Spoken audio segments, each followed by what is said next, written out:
Okay, young scientists, for this experiment, we're going to talk about xylem and find out how xylem works. For it, you're going to need your food coloring, whatever color you might have. You're going to need a cup of some sort, and you're going to need some plants. So I'm going to utilize celery. You can also use cabbage, so the actual leaf cabbage that you get out of your refrigerator. Or you can use flowers, for example. This one came from my garden because I absolutely love growing roses. So with this one, what we're going to do is we're going to take some water, and I have some water here in this Hershey Bears mug. I'm going to pour it into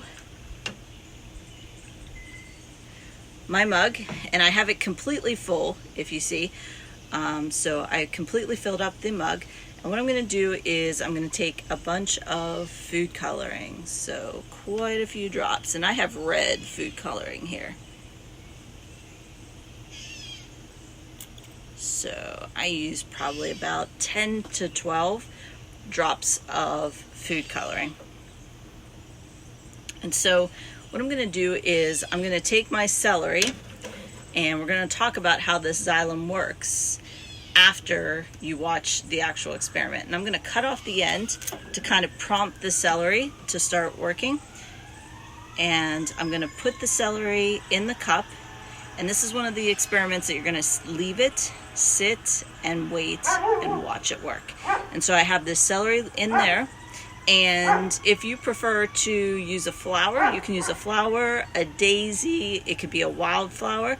You're going to take that as well, and you're just going to set it in your cup. And so what I'm going to do is I'm going to program a little Raspberry Pi and do a short time lapse so that we can see how it works. You can do the exact same thing, but this is one of the experiments that we're going to let it sit, wait, and see what happens over the next couple days.